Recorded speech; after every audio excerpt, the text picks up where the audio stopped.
গত ৪৮ ঘন্টায় দুইটা খুব ভয়ঙ্কর ব্যাপার ঘটেছে। তেলের দাম বেড়েছে পুরো পৃথিবীতে ২০% এবং দুনিয়ার প্রত্যেকটা স্টক এক্সচেঞ্জ ফল করেছে। দ্বিতীয় বিশ্বযুদ্ধের পরে এত ভয়ঙ্কর যুদ্ধের সম্ভাবনা আমরা অ্যাকচুয়ালি দেখি নাই। প্রত্যেকটা সেকেন্ডে কাহিনী বদলাচ্ছে এবং সত্যি সত্যি যদি একটা তৃতীয় বিশ্বযুদ্ধ শুরু হয় বা একটা ফুল ফ্লেজেড নিউক্লিয়ার ওয়ার শুরু হয়, একদমই অবাক হওয়ার মতো কিছু হবে না। আজকে আমরা বোঝার চেষ্টা করব কেন হচ্ছে এই জিনিস, কি হচ্ছে, কারা শুরু করলো, কেন করলো এবং ভবিষ্যতের দুনিয়া কোন দিকে যাচ্ছে।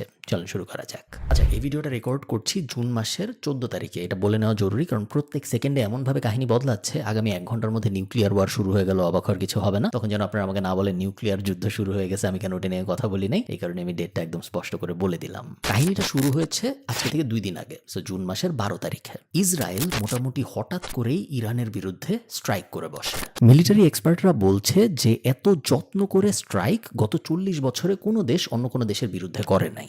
ইরানের মেইন যে দুইটা নিউক্লিয়ার ফ্যাসিলিটি, দুইটাতেই একসাথে অ্যাটাক করা হয় এবং ইরানের যদি একটা লিস্ট করা হয় সবচেয়ে বেশি নিরাপত্তা বেষ্টিত অঞ্চল কোনটা, এটা এই দুইটা নিউক্লিয়ার ফ্যাসিলিটি এবং দুইটাতেই একসাথে মিসাইল ফেলা হয়। শুধু তাই না, তেহরান সহ আশপাশের অনেকগুলো আর্মি স্থাপনায় অ্যাটাক করা হয়। তেহরান, ইস্পাহানের মতো বড় বড় শহরগুলায় ইলেকট্রিসিটি চলে যায়, ইন্টারনেট চলে যায় এবং যে কোনো কারণে চলে গেছে এরকম না। যেসব বিল্ডিং থেকে ইলেকট্রিসিটি, ইন্টারনেট, এই ধরনের ইম্পর্টেন্ট ব্যবস্থাগুলো ম্যানেজ করা হয়তো, ওগুলোও একসাথে মিসাইল হামলা করা হয়। ভয়ঙ্কর অবস্থা। ইরানের সরকারি টিভি চ্যানেল বন্ধ হয়ে যায়, ইরানের প্রত্যেকটা গভর্নমেন্ট ওয়েবসাইট ফল করে এবং মোটামুটি ভাবে সবাই ধরে নেয় ইরান পৃথিবী থেকে আলাদা হয়ে গেছে।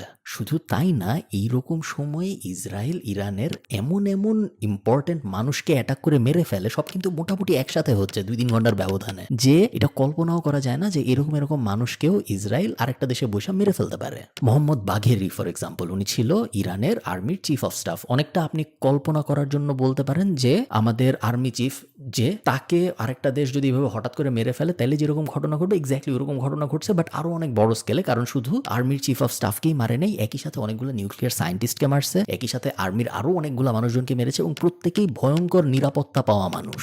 ইরানের কিছুক্ষণ সময় লাগে পুরো ব্যাপারটা বুঝতে যে কি হয়েছে না হয়েছে, এবং মোটামুটি ১২ ঘন্টার মধ্যে ইরান ঘোষণা দেয় যে কঠিন প্রতিশোধ নেওয়া হবে।